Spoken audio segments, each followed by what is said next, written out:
Hello, this is Dr. Janet Hall, and I'm a clinical psychologist and hypnotherapist in Melbourne, Australia, and one of the specialties that I just love working in is sex therapy. And it's a bit of a shame that it has to be all about therapy when if you invest some time and prioritise sex, you can have a sensational sex life every day. And so I wanted to talk to you today about maxi-sensing, how to maximise sex.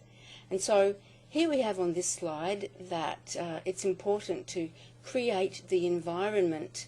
You have to take responsibility for this. I remember once when I was working from home and I had my office in the front room, but my bedroom was very close to the front room, and one of my friends who was an image consultant said to me, "Well, Jan, what's your bedroom like? Because if you want to create an image that you're a warm, earthy, sexy woman, you need to have a bedroom that reflects that." And I went, "Oh, ouch," because I'd actually been storing a whole lot of photocopy paper there. Not exactly the environment for the bedroom that was really going to maximise my sensual sexes. So indeed, you have to tune out the everyday. Stop thinking about work. Leave work outside the bedroom. Put everything in a great big purple bag outside the bedroom, and then close the door on the outside world and get ready to turn on your senses. Positive sexy thoughts and the positive sexy feelings will follow. So in terms of maxi sensing, let's look at the very, very wonderful sense of sight. Now, ladies, it does seem that there's evidence that men are more visual in an immediate sense anyway than we are. Men very much get turned on by what they see. And so that's why it's terrific if you're willing to get into the fun of it all by occasionally dressing up. And you don't have to put on a little French maid's outfit, but what's wrong with a G-string and a beautiful bra and a nice big smile and perhaps some lipstick and brush your hair and just let yourself look sexy to him. Mind you, a lot of men say that they'd much rather have the woman naked right from the beginning. Don Gray, I think, in Mars and Venus in the Bedroom said, "If you're the only naked woman in the room, you're the most beautiful woman in the world." I always say, well, maybe until he comes. After that, sometimes he'd rather watch the footy. So, what else could you do in the bedroom to enhance the sense of sight? You know, perhaps you could have something special about the lighting.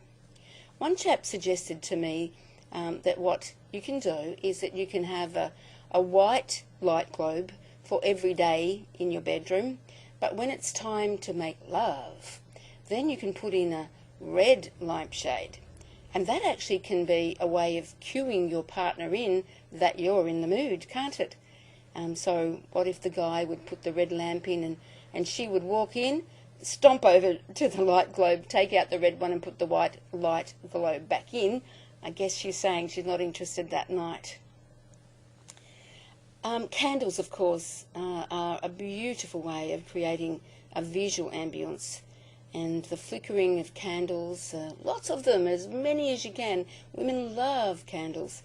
And of course then we can move into another sense with candles, which can be their aroma. But we're not quite to that sense yet. Where are we? Let's go into that one now.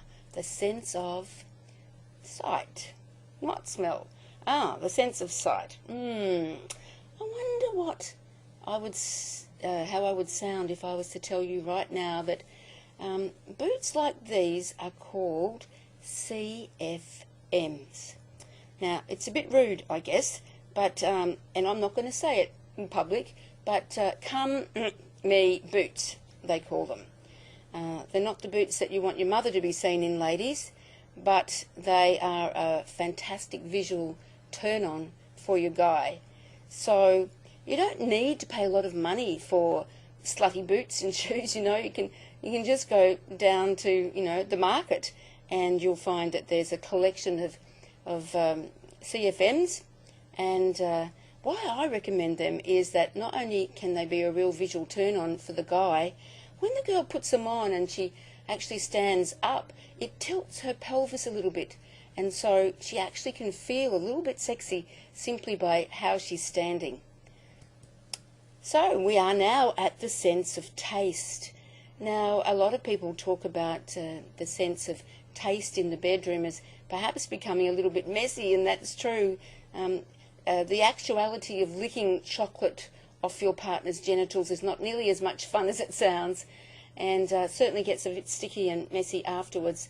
But turning on to the tasting, perhaps a glass of champagne and a strawberry in it, could really get your taste buds absolutely tuned in to whatever might follow with oral sex as part of your foreplay.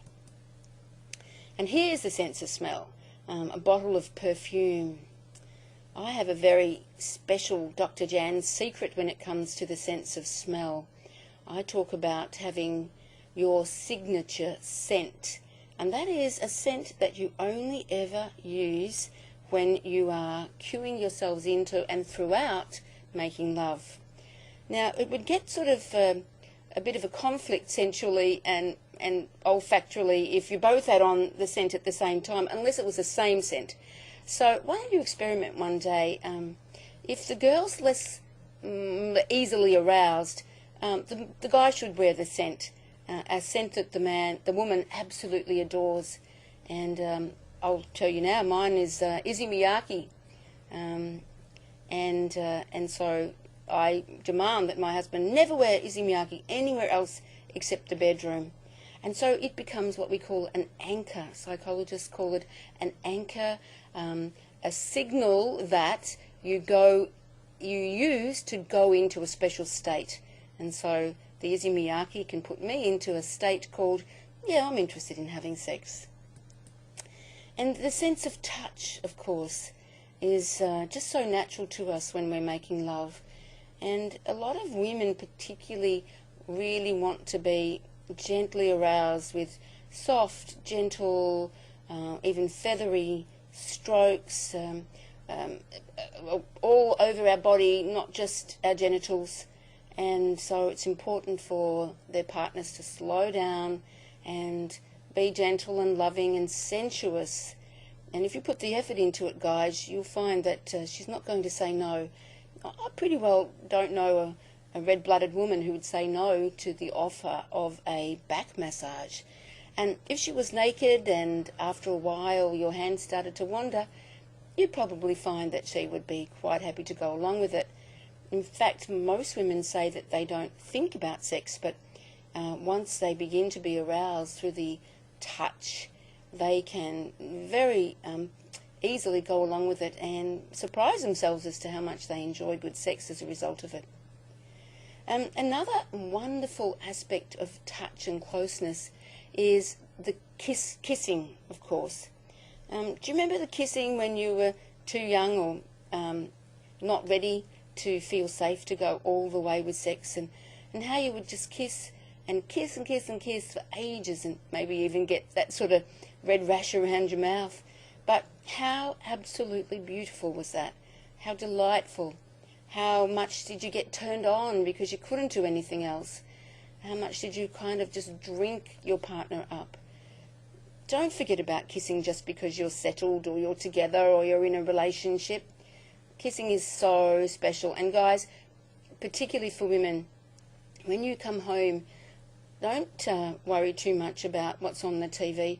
Find your girl, give her the biggest hug, and give her, John Gray says, a 30-second wet, not too sloppy, just a nice soft wet kiss. And you'll find that she'll just love it when you first come home. And another thing that I say is fantastic for foreplay or warm-up, and that is dancing together. When you dance and you just go with the flow to the music, and you don't even have to be good dancers, you can just hold each other close and just very gently rock to and fro with the music. It's an absolutely beautiful way of bonding. I suggest that you find a piece of music, depending on your mood, that you can use, a short piece of music when you're in the mood and you just want to get warmed up, or something so much more beautiful that you love, that you can just totally drift into. I might be a bit old-fashioned, but I love things with just wonderful music. The bolero is a magnificent inspiration. You know, it starts off so gently and beautifully. I'm old enough to remember when Torval and Dean ice skaters performed to the bolero, and it was the most magical, wonderful breakthrough of ice dancing, and it's a marvellous piece to make love with. And if you doubt me, go and get bolero now and put it on, and wait for the crescendo and imagine making love, and finally having your orgasm as the crescendo happens. Which makes me talk a little bit more about the music that you put on, and how you can use the music to create different moods for sex. You could have your signature scent, and you could have your signature sexy song. It doesn't have to be a sexy song like we tend to have, like I'm so sexy, or she's so sexy, or there's so many amazing songs out there now in our modern world. It could be the classics, or it could be just a song that you both loved. It could be your love song, you know, that one song that always reminds you of each other.